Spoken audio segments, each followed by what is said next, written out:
ఇండీ కూటమికి అంటే 2029లో మళ్ళీ బీజేపీని ఎదుర్కోవాలన్నా, లేదనుకుంటే నరేంద్ర మోదీని ధీటుగా ఎదుర్కోవాలన్నా రాహుల్ గాంధీ పనికిరాడు. ఇండీ కూటమి నేతగా ఆయన పనికిరాడు. విపక్ష నేతగా కూడా ఫెయిల్ అవుతున్నాడు. సో ఈ యొక్క జోరు పనికిరాదు.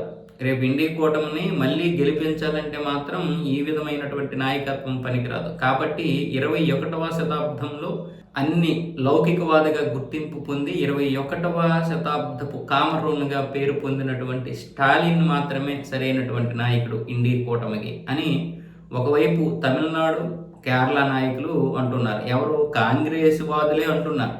కాంగ్రెస్ వాదులతో పాటు స్టాలిన్ కొడుకు ఉదయనిధి స్టాలిన్ కూడా అదే చెప్పాడు నేను ఒక సమావేశంలో. అంటే రాహుల్ గాంధీని వద్దనుకోవడం లేదు, లేకపోతే రాహుల్ గాంధీ తప్పుకోవాలని లేదు.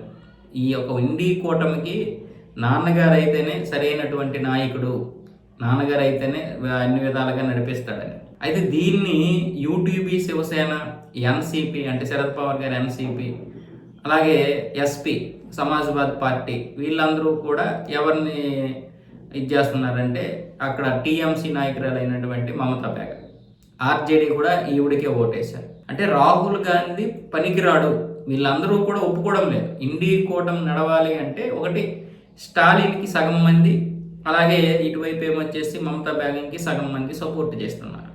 ఒమర్ అబ్దుల్లా మాత్రం రాహుల్ గాంధీకి సపోర్ట్ చేస్తున్నాడు. ఆయన ఇంకా ఏం చేయాలి మీరే చెప్పండి. సమర్థవంతంగా ప్రతిపక్ష నేతగా ఉన్నాడు, అన్నీ కూడా విమర్శిస్తున్నాడు, అన్ని విధాలుగా పోరాడుతున్నాడు. ఇంకా ఏం చేయగలగాలి మీరే చెప్పండి అని ఒక్క ఒమర్ అబ్దుల్లా మాత్రమే సపోర్ట్ చేస్తున్నాడు రాహుల్ గాంధీకి. అని మిగతా వాళ్ళందరూ కూడా ఒకవేళ మనం 2029 ఎన్నికల్లో గెలవాలంటే, నరేంద్ర మోదీని గద్దె దించాలంటే రాహుల్ గాంధీ పనికిరాడు, ఖచ్చితంగా నాయకత్వ మార్పులు జరగాలంటున్నారు. ఇక్కడ ఒమర్ అబ్దుల్లా సపోర్ట్ చేసినా చేయకపోయినా కాంగ్రెస్ ఒప్పుకుంటుందా? ఇప్పుడు రాహుల్ గాంధీని కనుక తీసేసి ఇప్పుడు స్టాలిన్ని పెడితే ఖచ్చితంగా చీలికలు ఏర్పడతాయి. పోనీ స్టాలిన్ కాకుండా మమతా బెనర్జీని పెట్టినా చీలికలు ఏర్పడతాయి. అంటే ఎవరికి నచ్చదు, సగానికి సగం మంది దాన్ని అంగీకరించరు. సో ఇలాంటి పరిస్థితుల్లో ఇప్పుడు కాంగ్రెస్ అనేది మళ్ళీ 2029 నాటికి మళ్ళీ సమాయత్తం అవుతున్నప్పుడే ఈ యొక్క తగువు. లాస్ట్ టైం కూడా ఇలాగే జరిగింది. ఎవరికి ఒకరికొకరు పొత్తు పెట్టుకున్నారు కానీ సమన్వయం లేదు. ఇప్పటికే ఇక్కడ తమిళనాడులో కాంగ్రెస్ మధ్య, స్టాలిన్ మధ్య అంటే డిఎంకే మధ్య పొత్తులు కుదరడం లేదు. అంటే పొత్తు కుదిరింది కానీ చేట్ల పంపకం జరగడం లేదు. ఈ సీట్లు ఒకరికేమో ఇలా కావాలంటే ఇంకొకరు ఇలాగిస్తామంట. అసలు కాంగ్రెస్ని ఒక పార్టీలాగే చూడడం లేదు.